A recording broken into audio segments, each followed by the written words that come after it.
Street Hype. We live once again right here in Washington, D.C. and Maryland. We at WBGR Network, family. We getting ready to go in here and do an exclusive interview with me, of course. And we're going to do it with the Freedom Fighters. I'm very excited. So we're just waiting for them to get ready to go in here, do this exclusive interview with the Freedom Fighters.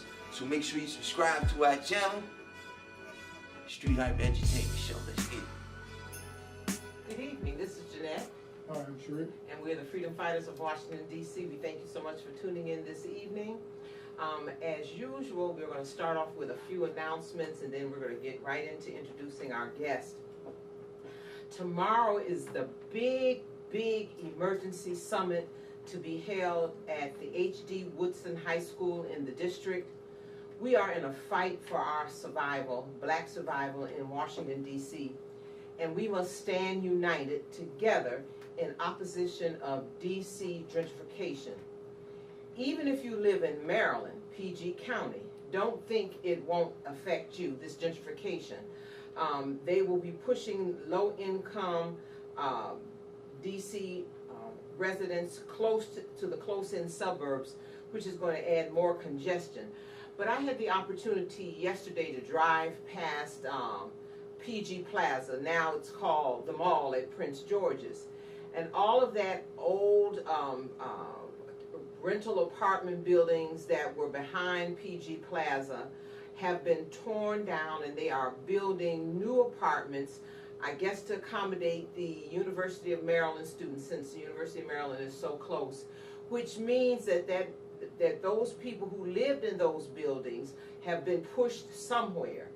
I heard from someone that said that the plan is they're going to revitalize PG County, and they're going to push the people, the low-income people in PG County, out to Charles County, so they will be out of sight and probably out of mind. This summit, this emergency summit, which is being hosted by attorney Malik Zulu Shabazz, will be held at the H.D. Woodson High School, located at 540 55th Street Northeast, and that's again in the district.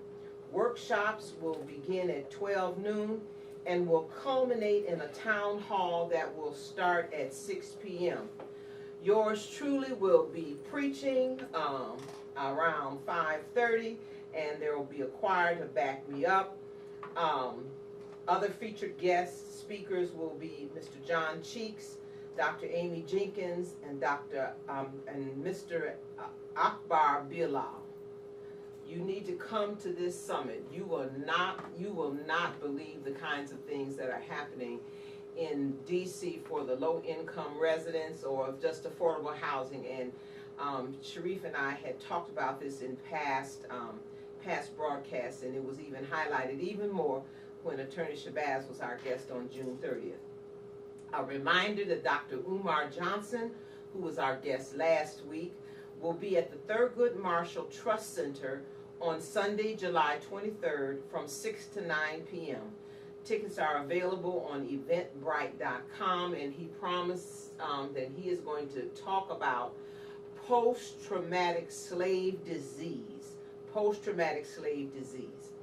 Our friends at appeal.org are sponsoring a trip to the Harriet Tubman Visitor Center and Museum, which is on the Eastern Shore. That will be in August. If you go to their website, appeal.org, you will find out more about it. They will be leaving from their Bunker Hill Northeast location at 7:30 in the morning by bus, and will be returning that same evening. Again, the Harriet Tubman Visitor Center just opened earlier this year, and I've heard good things about it, and I've already purchased my ticket to go there. I think that's all the announcements I have. You have some announcements, Sharif? I've been following this story for a minute, and it hasn't really hit national news. It was a young man in Oklahoma.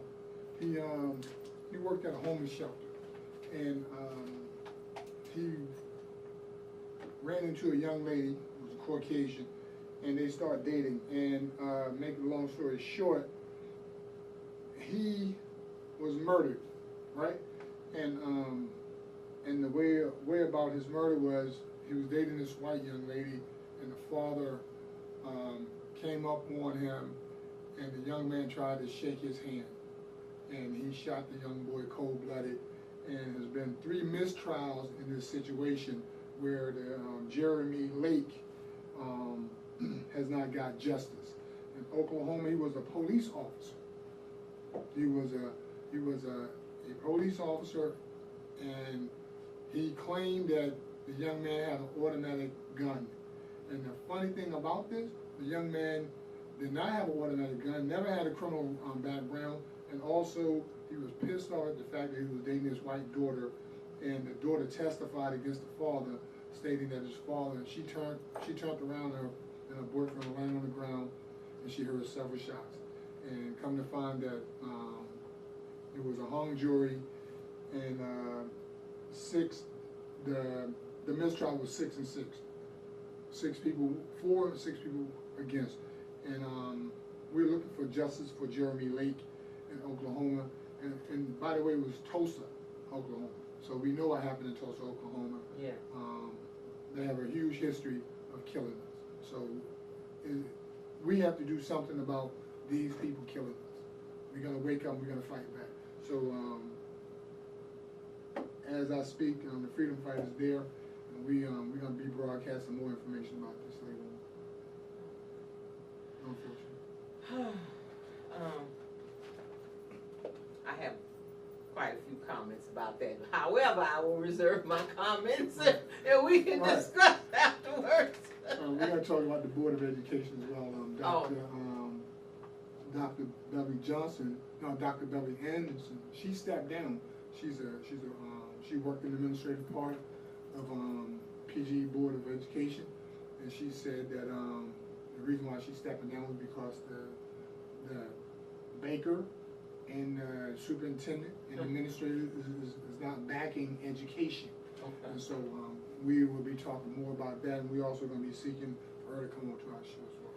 Oh, okay, because I contacted somebody because the PG NAACP came out with a letter against the superintendent. So I'm in contact with someone who's on the executive board, so they're going to try to, so it would be good if we could have those 2 guests on. Well, we're hoping that 22-ish can do those 2 shows. Oh, okay. Because it will be affecting them. Okay, all right. So, one other thing. I had made a quote from this book several weeks ago, White Rage.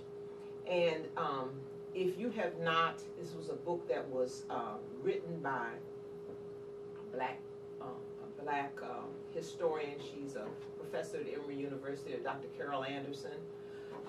If you have not picked up this book, it's still available on Amazon.com. If you have not picked up this book, it is one of the books that you should have in your library.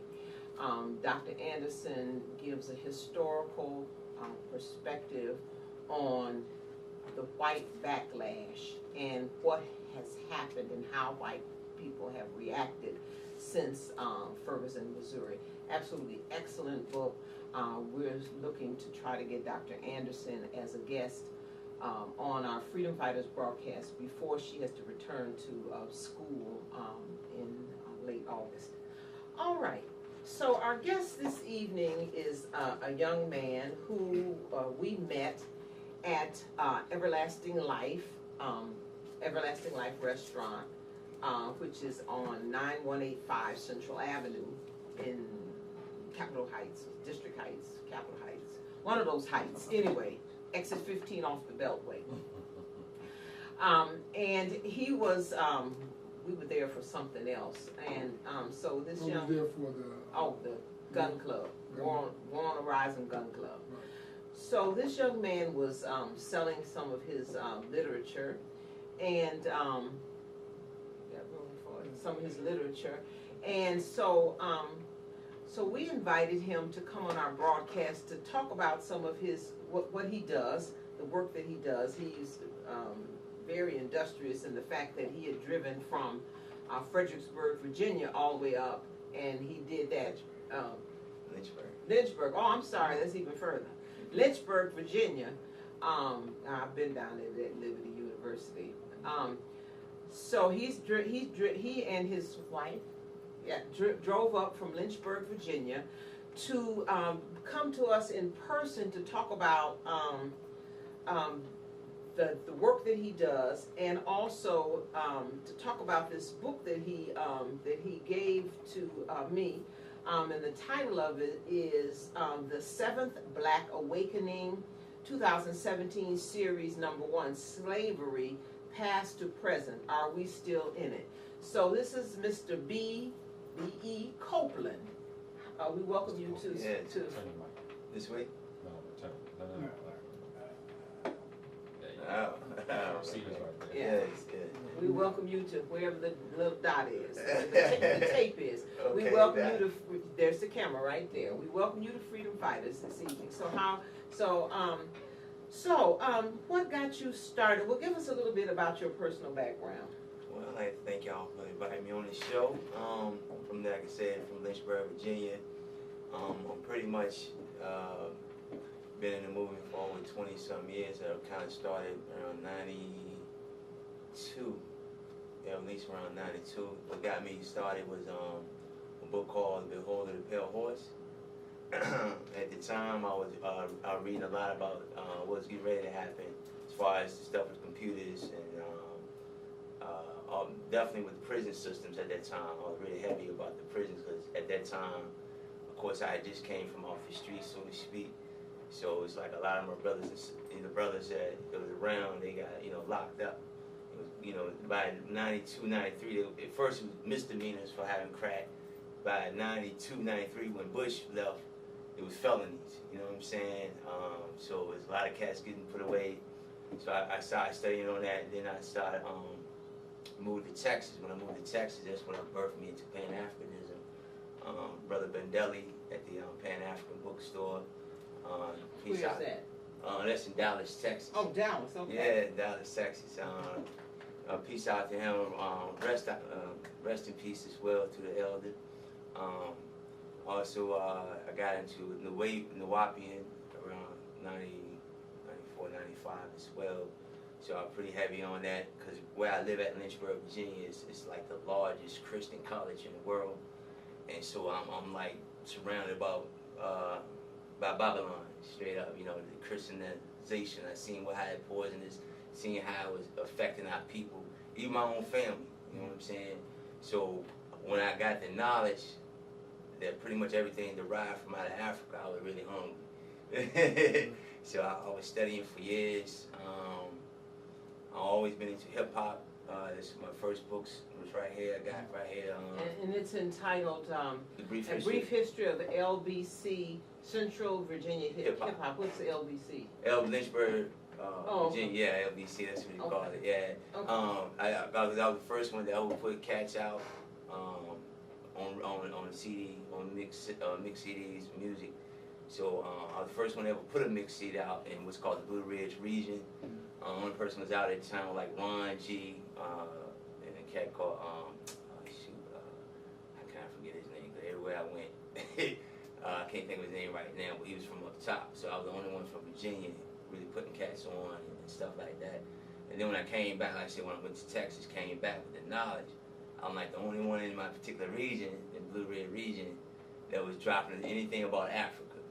You know what I'm saying? So that he really was spaced out, like, what is this dude talking about? You know what I mean? But it took him a few years before, I said I did, recruited some cats. I had like at one time when I was doing it, about 30 or 40 people up under me. The area I ended up getting framed a couple of times by the feds around 2000 and something. So I kind of by the feds. They got me for robbery of Holiday Inn and assault on a police officer. Those are two felony charges they ended up putting on me. But I ended up going through processes, making sure that's pretty much off the record, because it was, pretty much false charges. You know what I'm saying? So by the Lynchburg police? By the Lynchburg police. So that when I seen that I was getting framed and stuff, and I talked to some elders, and they was like, yo, that means you're on the right path. Whenever they come after you like that or try to frame you, then you saying something that's powerful. And they need to, you know what I'm saying? So I was like, wow. So I really, I guess, got more into it. I started writing, second book I came out with, I don't have it here. It's called The 4 Elements of Hip Hop. I came out with that because at this time, my son, I got a son, he's 20-some years old now, but at the time he was like 10, and I was pretty much keeping him at the time. He was living with me. So I seen how they were doing our children in school when they get a certain age. Right. You see what I'm saying? So Particularly now, the boys. especially the boys, if they talk a certain way, look a certain way, dress a certain way, they are on. Okay? So by now he getting ready to go into middle school, 6th grade, and it's like I was up there almost every day. Meet your counterpart. Yeah, you understand? So I wrote the book because what I found out, because my son, I look at it, I'm hip hop, so what we're doing is hip hop culture, where we dress, where we talk, the ebonics, whatever, right? So I come to find out that they are targeting pretty much quote unquote in a sense hip hop heads. You know what I'm saying? So, because the way we are today, we look back in times, we'll be, I can't think of a name right now, but when I seen that happen, I went and started teaching the community about the difference between hip hop and gangsterism, okay? Because they were targeting every kid as being some type of gangster, so to speak, but they didn't even know what gangster is themselves, you understand, other than what they seen on TV or whatever these authority people will say, give them as paraphernalia to say this is it. You know what I'm saying? It's a new way to target us. Okay? So I went through that, went through the school systems. Eventually, to the point now, they, which is a good thing, they at Liberty, they have a course now, hip hop course. You can actually get a scholarship. You go to Liberty. It's crazy. That's just for them to make money. It's not. Right. Right. Well, what I'm saying. It's not being magnanimous. It's for them to make money. Right. Well, yeah, I'm just saying that it was a way to also from the transformation where they wouldn't even look at that or have that in our city to where now it's at the church. You understand what I'm saying? And it's like real big at the churches and stuff. Well, you find now even in those churches, they're using hip hop to do spiritual songs, right? And also anything that we create has been a plus for white folks. Yeah. So this is they exploit it. This is their bread and butter now. You know, our clothing before those used to be rags. Those are the very clothes now that they make millions and millions of dollars off. So the sagging of the pants, they even now have a way to crease the pants to make it look like it's sagging, but it's not actually sagging. It came from hand-me-down clothes. Right. From back So, in the day. and those are the rags. So let me ask you this question. Why live in Lynchburg? trust me, I'm trying to get up out of there every day. Well, I had to go. Well, I was living in Texas and I came back. And why live in Texas? Well, Dallas is all right. They coming up. They pretty big. They like. I just talked to somebody today and they were like, "Oh God, I got to get out of here." But they're from Detroit. Oh yeah. So biggest thing I was in Texas. I came back because my grandmother was sick, and so I took care of my grandmother. Then my aunt got sick, so I ended up taking care of her and still kind of taking power of attorney to different people. So I came back. It's like I had a mission, I guess, with the family part of it. Okay. That's why I'm not where I'm supposed to be at right now, so to speak. Well, I am where I'm supposed to be at. Exactly. Anything God puts you through is for a reason. Absolutely. You know what I'm saying? To guide you to the purposes you're supposed to be in. And you don't necessarily got to leave Lynchburg. You know, just make sure you have a vehicle. You know, a audience, and you know, we're gonna need our people in everywhere. You know, at one time I even thought like this. I want to leave this country. I still want to vacate a little bit. You know what I'm saying? But at the end of the day, this is where my ancestors died at, and you know, this way the fight gonna be at for me. You know, so you don't have to leave Lynchburg because you know you're the power of attorney of your family properties and things like that. You know, you have to safeguard that stuff because if you don't, many black folks migrated from the South and they lost a lot of land because they just up and left. It's just like what they're doing now with the homes. People they in over their head, so they just leave the home, and white boy wind up getting it for little or nothing. You know, multi-million-dollar homes, and this is the same thing that they're doing when we vacate these areas. You know, they make it lily white again. and that's what they want to do. Well, I agree with you. I didn't need to be in an area or go into areas. That's why I'm coming back for DC. Different places where accept what's going on, what I'm doing. You know what I mean? Sometimes you got to move to an area also to actually, if you want to talk about a certain particular subject, you got to be in that area to really even speak on it, I feel, in a personal opinion. But right now, it's just such a, because like I said, it's such Christianized area. You see what I'm saying? It's almost like they sucking the blood out of you. You know what I mean? And so you got to get out. I need to leave and go somewhere for a few, build up, get my, whatever reputation, whatever I need to do. And then, I can go back. I'm not looking to just strictly leave. I'm always looking for that to be the home base, the headquarters, or whatever. But I need to get out of there to restructure myself, my inner being, so to speak. You see what I'm saying? Because it's so much slave mentality there. It's sickening. You need at least 5 or 10 people that's on your level. You know what I'm saying? I was down there for 2 days. I went to visit somebody, and it was like, oh my God. It was, woo! So this slave mentality that they are preaching and doing down there, how is that affecting our people? How our people are responding to it? Is this through the city council? Is this through policing? How is this? I know how it basically works, but the people need to understand, because Lynchburg is really not that far from me. No. It's really not that far. 3 hours. It's not that far. And then anytime a town named Lynchburg, I got a question about that. Absolutely. They claim it was named after the man Lynch, who founded the town, but I John Lynch. Yeah, but I think it's Might be Willie Lynch. So your question is, what was it again? One more time. Well, my question was, I know this is part of the Bible Belt. That's one. Right. And this. How our people are affected. Yeah, how our people, our black people, how they're being affected by the doctrine of beating us down your throat type of thing. The biggest thing with us is that I'm starting to see, well, that I've seen over the years, the transformation of it. After the 80s, so I was out there on the streets with the crack. Okay, so during this time, you had so many people that came distrust with another family member or whatever, because I steal from my own family and give me a piece of crack. You understand what I'm saying? So you starting to get a lot of breakup with the home. A lot of our businesses was lost. This is starting to come with the gentrification thing around the late 80s.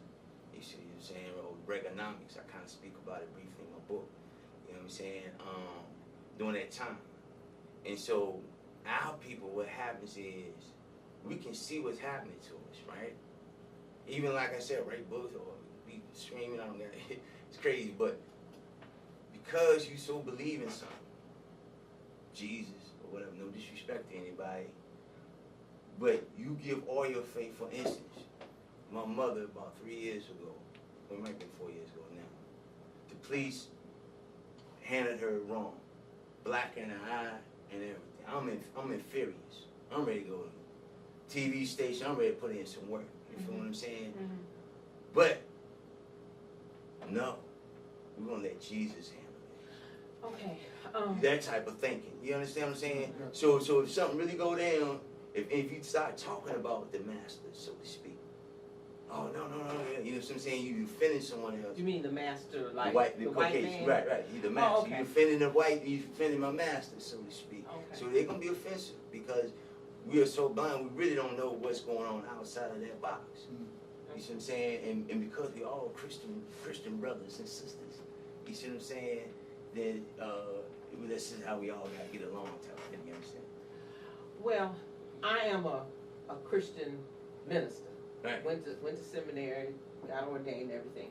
But my whole take on, but I went to a black seminary, and I had, and so I know, I know, I had professors who, who were very knowledgeable, who taught what really the Bible says. Right. So that turn the other cheek crap is just what it is. Right. There's no way that somebody would, there's no, and I'm a preacher, and there's no way the police would do something to me and I would not be doing something back. Right. I don't even like the police, which I made very clear on this broadcast. So it's not just about what Christianity says. It's about what your personality is, number one, and also what your family background is. You know, I grew up in church, but my mother and father were fiercely against racism and white supremacy, and based it on the fact that the Bible said we are created equal. No, let somebody hit me. No, I ain't going for that. But anyway.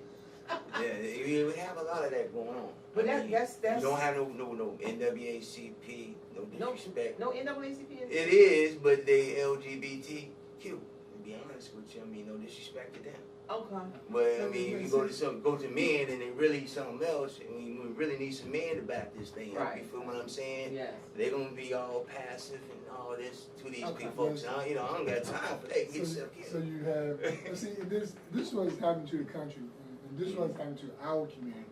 You know, I don't really care what happened to this country, to tell you the truth. So, but what's happened to our people? You know, our men are being emasculated. And our women are being masculinized.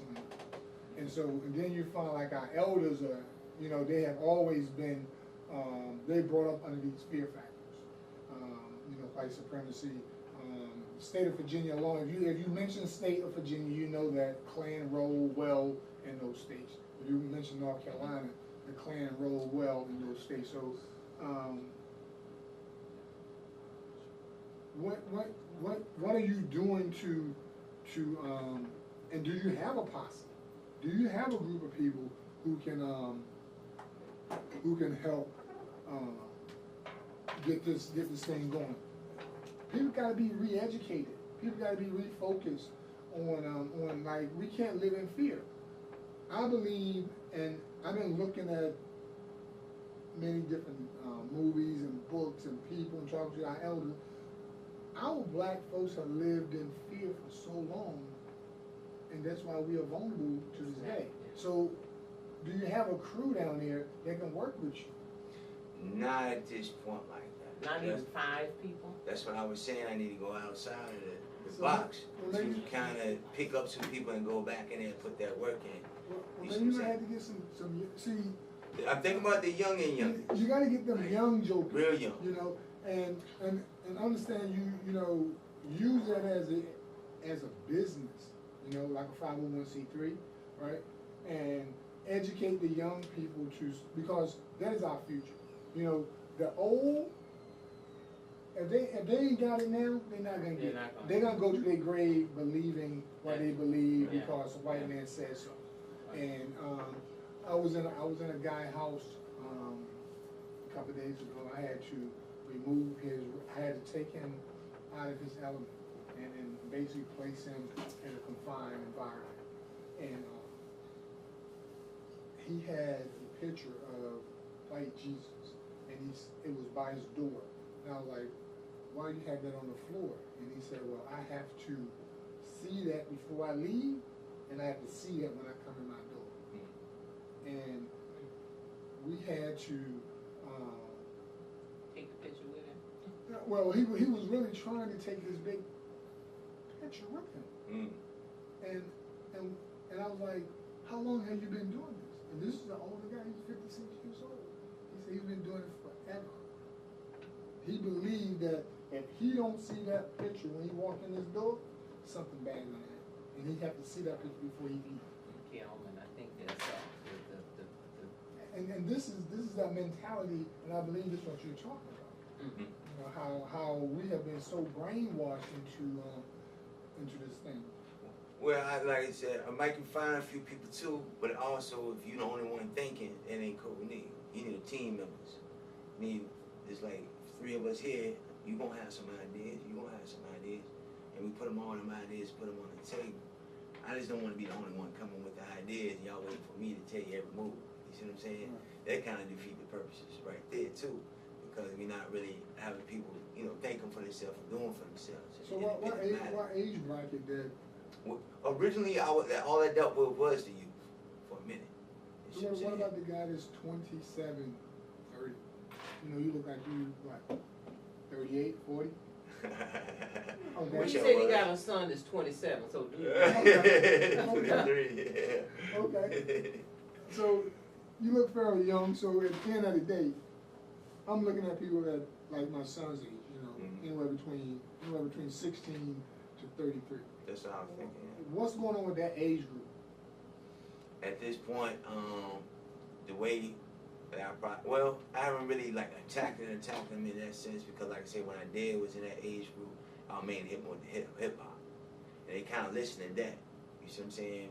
As far as all the knowledge, the newest book that I got and stuff, I haven't really hit them yet. We see what's going on when college come back into play next month. Yeah, next month. We got 5 colleges in our area. Oh, really? Yeah, we got at least 5. So it is a matter of trying to get in there and finding people. We got Lynchburg College, got Virginia Seminary College, we got Liberty University, Randolph-Macon, and one called CDCC. So you know what I'm saying? If I can attack them, like you're saying, or bring them information in some type of degree, you know what I mean, and bring it through the school. But the easy way I was getting in there at first, like I said, was with the hip hop thing. You know what I'm saying? My other book I haven't put out yet, which promoted to the fullest, which is From Kings to Gangsters. Now I'm thinking about going in there and starting with that, because that's been my calling too. But somehow this book jumped in the way. From Kings to Gangsters. Right, From Kings to Gangsters. That's the other book we got that's been calling me to really, speak to you. I feel that's a breaking through, like you talking about, getting that information out there, giving us right now what we're doing. We trying to just give them resources. If you read our book, I'm not really telling you for a doubt. I want you to do some research. You see what I'm saying? If your mind it thinks. You see what I'm saying? There is absolutely no venue there, no nothing there, no place. You're like the only thing there. That I know of. I know there's a couple of other people. We got the Culture Awareness Ministries. I mainly have we have about 5 people, 6 people, but they ain't normally women though. Y'all women ready? To the listening audience, if you have a relative or a friend who lives in the greater Lynchburg area, you can, and you're interested in enlightening people, Mr. B. Copeland, give them your phone number. Yeah, it's 434-879-6777. That's 879-6777, 434 area code. We definitely can find some soldiers and soldierettes. They can come in and, like I said, do classes, do different things. When I was real heavy on it, I guess about 5 years ago now, I was really in the community, really heavy. You know what I'm saying? Like I said before, they started framing me and all that craziness. Another thing they was doing, they was taking my ideas and not invite me once they got them activated. You know what I'm saying? I was part of the community council too. So who's on your city council now? I'm not sure who on the city council. Well, we had our own community. Yeah, we got. That's absolutely enough for me. We do have, like I said, we do have a few people, because they went to prison or whatever. You know what I'm saying? They got the studies, but really, you know what I'm saying, putting something together and organizing. Let me ask you this: is there some kind of Islamic center there? It was are Muslims there? It was a couple of brothers. I was affiliated with them. We tried to start some stuff a few years ago. But as far as really, they're not. So the Muslims are not in that area. Not strong. Not where, like I said, I'm really talking that Pan-African stuff. I mean, I ain't talking that other mess they talk. So they, like I said, a lot of them they passive. You know what I'm saying? When they start and they really putting that information out there, I'm coming to give it to you raw. Well, it sounds like your best bet, as Sharif said, would be to target the young people. You mentioned about the hip hop, but target the young people, and as he has done, he is, you could easily get a educational 501c3 to educate them, educate the young people, because after we leave off the scene, if we don't touch the younger people and get them inspired and get them organized, then they're going to be lost. They're going to be lost. We as a black community are facing extinction. We are really facing extinction. And they have the main leader right there in business. And see, my son was telling me that it was like that. Everybody talking about what's happening right now. What's gonna happen in 4 years? This is what my 15-year-old son said. He'll be 16 tomorrow. And he said, "That's what's gonna happen." And then so we started talking about the school stuff. I said, "Well, you're gonna be doing the school stuff at the end of the month." And so he is becoming a little advocate himself. You know what I'm saying? He's 16 years old, 15 years old, and I'm like, we do got to gear up. Yeah. We got to gear up, and black folks have to really gear up for what is it? 2000 what? 2022? No, 2002. When did that thing get it on? 16 was 2020. Yes. And see, I'm trying to get a joke an extra 2 years already. We have to gear up, and those young people that's down there in Lynchburg, if they don't gear up, we're gonna be in a bigger problem than we are. Right. I'm feeling that. And you don't have to go out to everybody. Go and find your 22-year-old, a 23-year-old, a 30-year-old. Just go and get one of them and say, "Look, man, I just want to talk to you for a couple minutes," and then see where he at. Give him your phone number. Give him a little bit of the knowledge. Just give him a little bit of the knowledge, not a lot. Just give him a little bit of the knowledge, and see if he's gonna give you a call. You know what I'm saying? Because he got to be wanting something too. Because whatever's going on in Lynchburg right now, it can't possibly be good for us if they're not conscious. Right. It can't possibly be good for us. No, it's not. So, And we got land and everything to use, You have what? We have land and stuff, There are a lot of people in Lynchburg area that are black who done gave up a lot of our land too, like you were saying, if we want to move to the city part of it versus maintaining. They've given it up? Yeah, and look, and see, that's what I'm I saying. can't imagine how many acres black folks done gave up.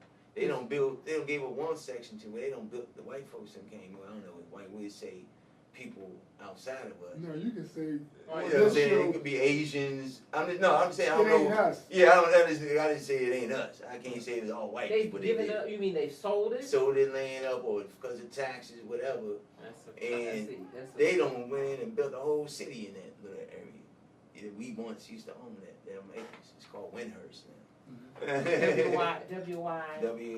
WYNHURST.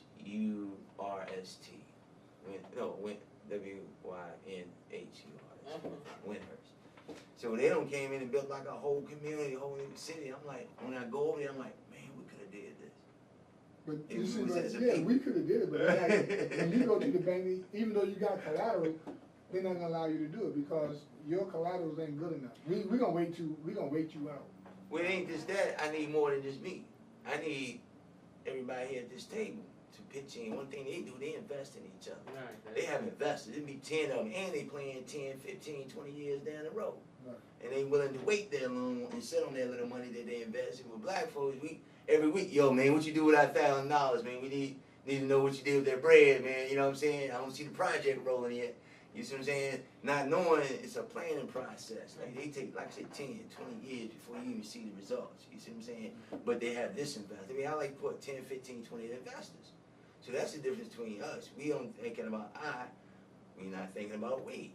And you know what I'm saying? And then when we go into business a lot of time, hell, we open when we want to open. We late, all this craziness. Most business that I went to, around different cities, and it's like, man, how we suspect to be in competition if we not doing the first steps? You supposed to open Monday through Friday, but you decided Tuesday to take a day off, and then you got a sign on your door. You see what I'm saying? And this is the day I'm like, really come to your thing where it's spending about $200-300 a day. You see what I'm saying? Stuff like that we don't think about or do as business. We're not really truly business minded. We think about economics, but we're not economically ready. Well, you know, as a whole, you know, the prosperous back in the early 20th century, 20th century, when we had burgeoning businesses, say like the Black Wall Street and that. When those folks were wiped out, what did that leave us with? You know, when Harlem, you know, how Harlem has changed. And I even remember when I was growing up, I grew up in an area in Detroit called Paradise Valley where all the black businesses were. We had a tuxedo place. We had a movie theater, the Willis Theater. We had Aretha Franklin's father's church was right across the street from the Willis Theater. The Flame Show Bar where Dinah Washington and Della Reese got their start at Dick Night Train Lane. They would frequent. So all of those black businesses were there. But guess what happened to them? Eisenhower decided, you know, with that whole interstate thing, that they were going to come right through and wipe out Negro Removal, which was urban renewal, but it was Negro Removal. They wiped out all of those businesses. It was like 3 or 4 miles of businesses, and put the freeway there, I-75, which runs from the Upper Peninsula of Michigan all the way down to Florida. So all of those black businesses were wiped out. So where did the black businesses go? Where did those next generation people learn?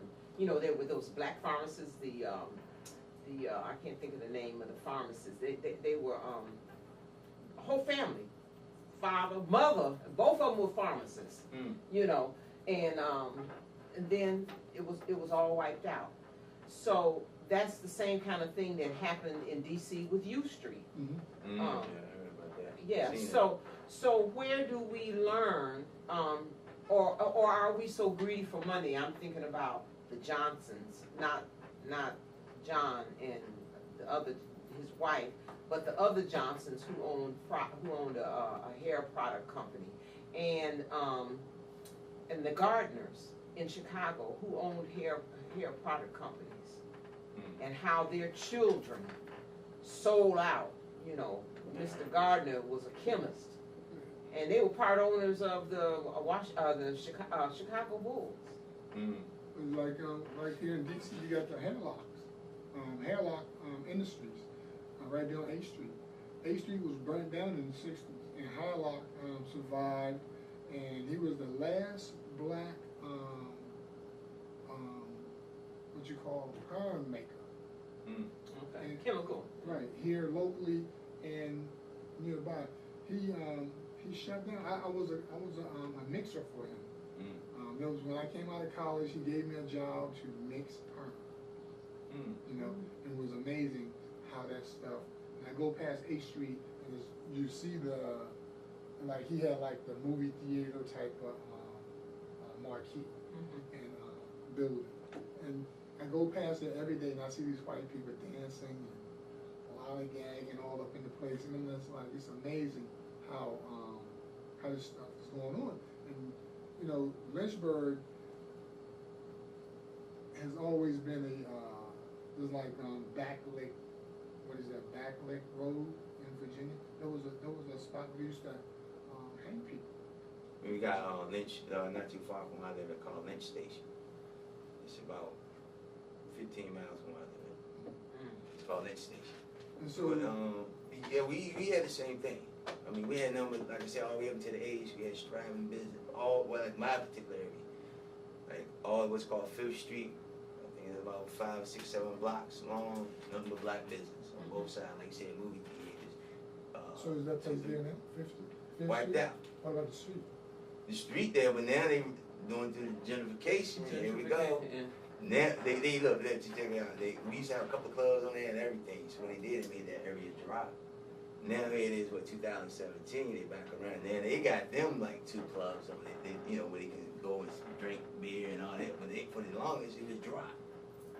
And dry means they can't sell alcohol on that shit. That's a southern thing. That's the thing they call it. They call it being dry. So Okay. you can't get nothing on that block. They got a law for that. Oh. So we had one on 12th Street, same thing. They shut down all them black businesses that came through the crack. So they used the law. They used the laws to take our stuff away. Mm-hmm. Well, So let's Mr. go to- Copeland, yeah. we have talked and talked, so you have 12 minutes. Tell Oh us a wow, little. we forgot about the book. Well, I guess some people needed to get some insight into Lynchburg. I never, ever. I did a book report in seminary about Jerry Falwell.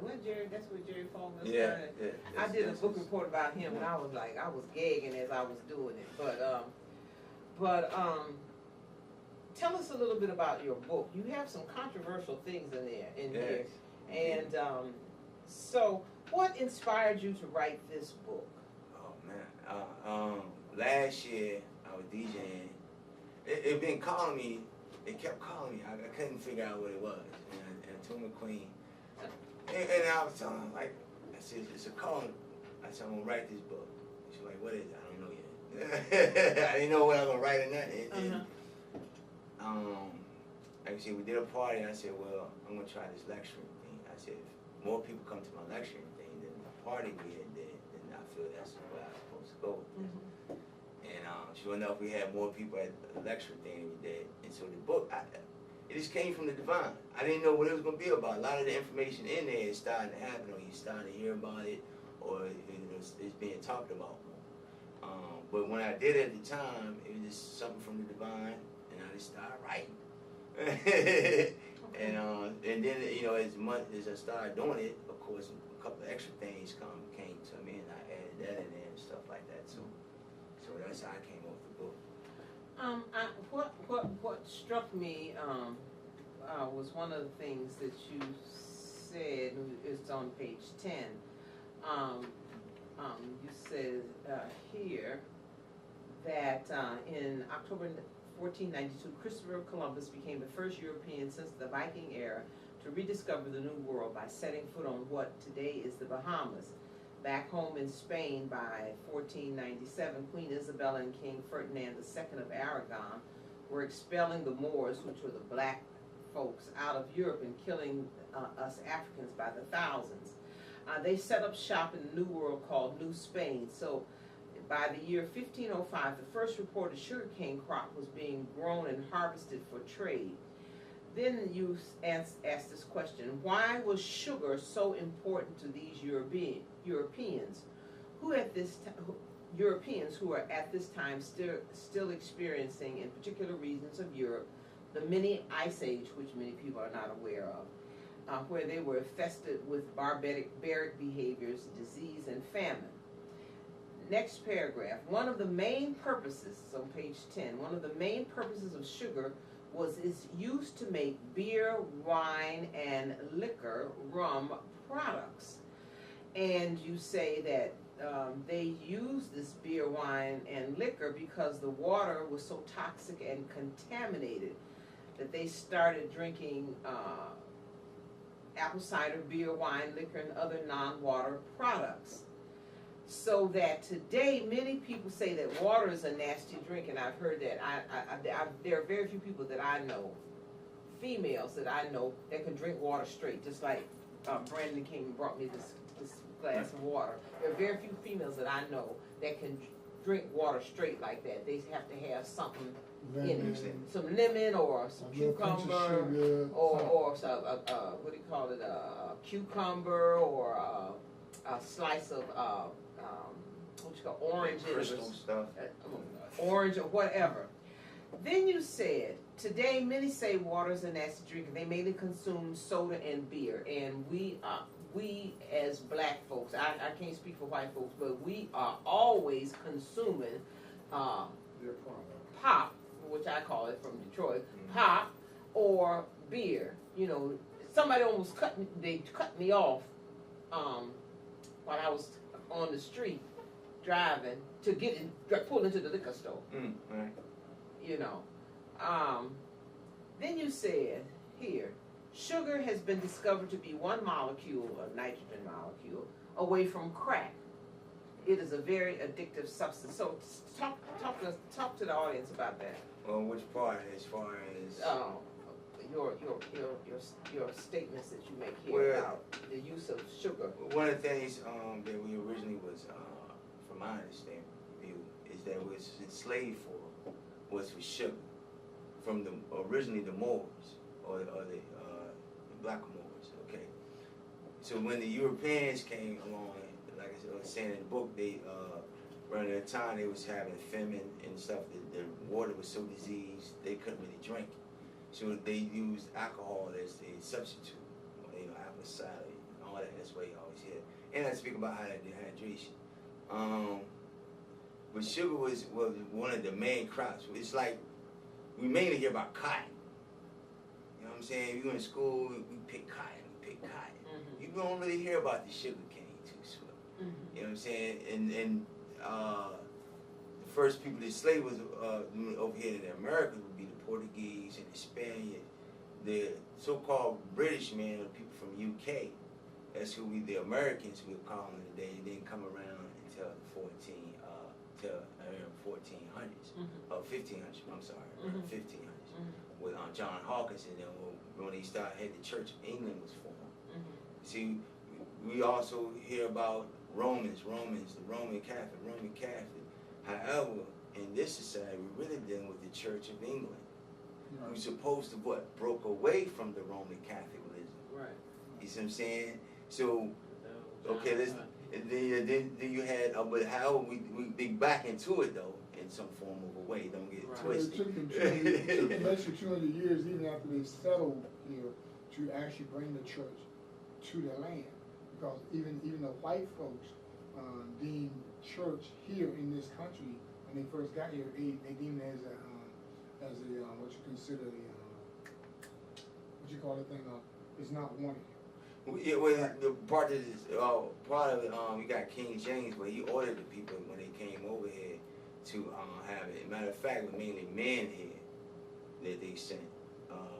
We went to the fort, a couple of the forts, number of men there. They ended up shipping some women in.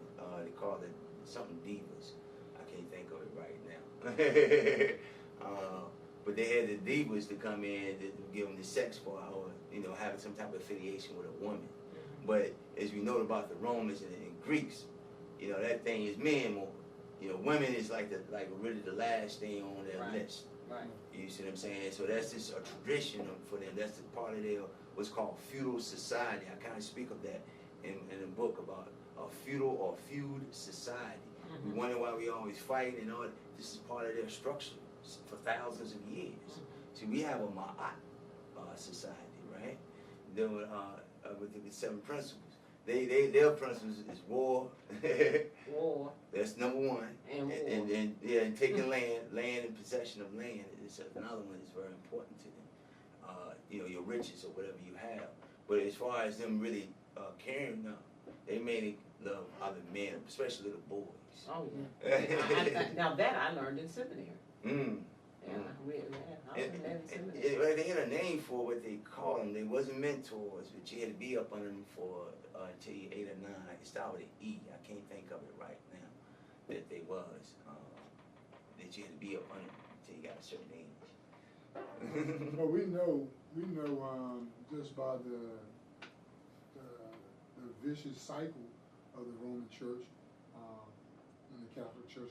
What happened right here in this country? We had over 10,000 priests violate our young children. That's why I refused. My son has been offered an opportunity to go to a private school, Catholic school. I refused to allow my son to be taught by a bunch of pedophiles. Mm. It was just,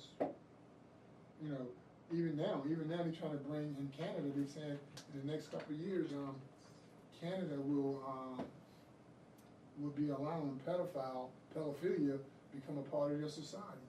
And the child can be, as long as the child is 10 years old and up, is fair game. You will not be prosecuted for it. So you're talking about, these are Russia is another one of those places where they are engaged in that stuff. Romania is a huge population of pedophiles. So We have 2 minutes, so. Tell the folks how they can get your book.